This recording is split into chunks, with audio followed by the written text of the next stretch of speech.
Deputy. Thank you very much, Chair. Just before I go into questioning, it does occur to me there's not an answer to this question that could be produced for the committee, but the amount of money that this issue and this governance issue is going to cost the taxpayer. I mean, we have the black and white in terms of what it's costing us in terms of impairments and so on, but I'd love to know how much it costs to produce a special report for the CNHE. There's been 3 committee sessions that I've been part of here. The amount of backroom work that goes into that in terms of all the secretariat of the committee, all of the work that we didn't get to because we were dealing with this. And then when you look at Section 64, Dr. Wall is telling us how considerable a resource that is that the HEA are putting to it. The actual amount of money that the taxpayer is putting into this issue and the lack of governance at UL is astonishing. We're not going to get to the bottom of that. We won't get a full figure of that, but I did want to just want to outline that before I began the questioning. I want to pick up where Deputy Murphy left off. I think, being honest, Professor Laffan, you know, when I was looking at section 1.5 of your opening statement and you talk about the President has resigned, I mean, it's a startling omission there, not to mention that she might have resigned as President, but she still remains within the university. Can you tell me what grade of... That was provided to you in the background documentation for the meeting, but also one has to be mindful of the contracts that individuals have with the university. The former President was hired as Provost and Professor of Visual Culture, and the 2 contracts allowed for step down in terms of a professorial position. In the event that her term as President ended before retirement age. Is she a full professor or associate professor? Oh, full professor, because she was hired as a full professor. And can you tell me at what point in the scale? I know that our scale runs from about 130,000 a year to 173, and given her seniority, she would be at the top of that scale. Yeah, I think it's 175,000 now since January 2024, if I'm correct. If you're on the same pay scale as DCU, which is what I was looking up. So the step down has been 175 to 175,000 per year. Can you describe to me her duties? Yes, indeed. She is a professor of visual culture. She's on sabbatical this year. That is the norm after you have a senior position in a university. To re-enter your research career, you get a sabbatical, some of which is spent out of the country. That sabbatical year is funded from your salary. And then she will return as Professor of Visual Culture. It's also important to say that as Professor of Visual Culture, she will not be short of things to do. There will be a programme of work. She will be. There's no department of visual culture. No, but remember that UL actually is very interdisciplinary. So to say there's no, but can I also say, and this is important, returning the university to stability was absolutely essential. And we had a choice between a mediated outcome and what would have become lengthy, most likely litigious processes, in which case the university could not proceed to prepare to hire another president. And I can tell you, Professor Laffan, if any of the technological universities who are looking in, who are killing themselves to try and get professorial roles in place, and Deputy Murphy will know well about this in the context of SETU, I mean, it will hugely stick in the craw. And I accept what you're saying, but it is very, very difficult to accept from a taxpayer point of view that somebody has been asked to step down, recovered sufficiently from her illness, we're glad to note, is now on sabbatical and is on 175,000.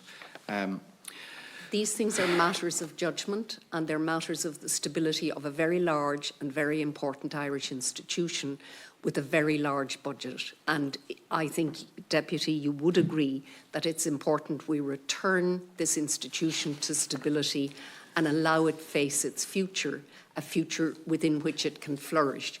And I fully accept what you've said, but this is a matter of judgment and it is a matter of what is in the best interests of the university at a point in time. And there are no ideal outcomes for any institution when it finds itself in the trouble that Limerick found itself in.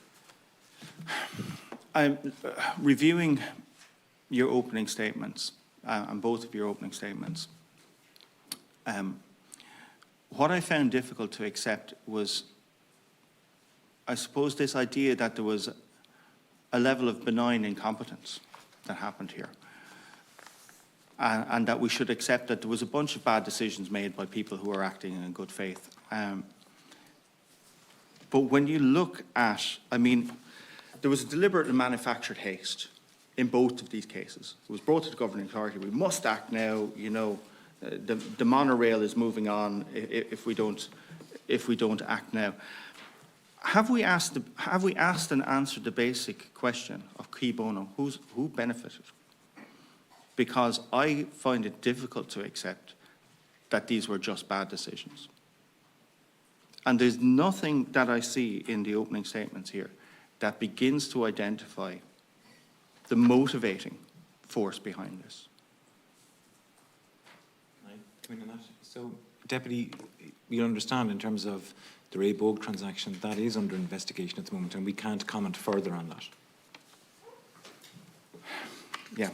It's a recurring feature in Irish life, Irish political life, that we get these things and then people sail away into the sunset, and we don't actually see people held to account in any way, shape or form, which is very frustrating.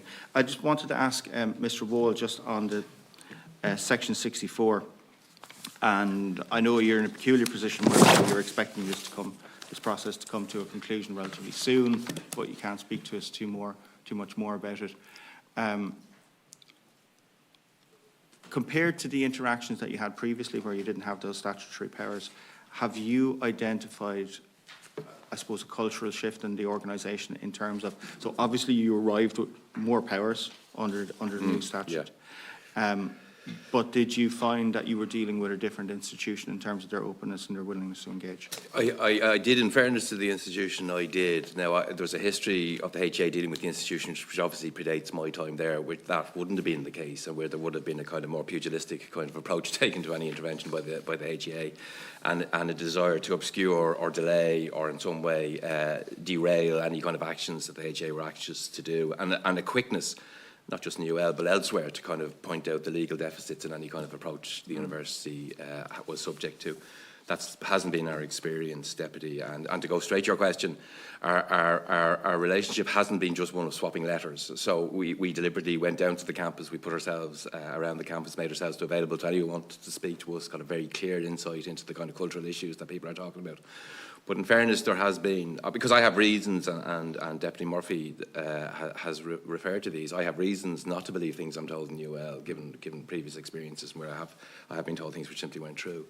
But my experience has been confidence building over the last 6 months as we've worked through this process. Now, it is a very invasive process, I think, for the first time in the history of the state.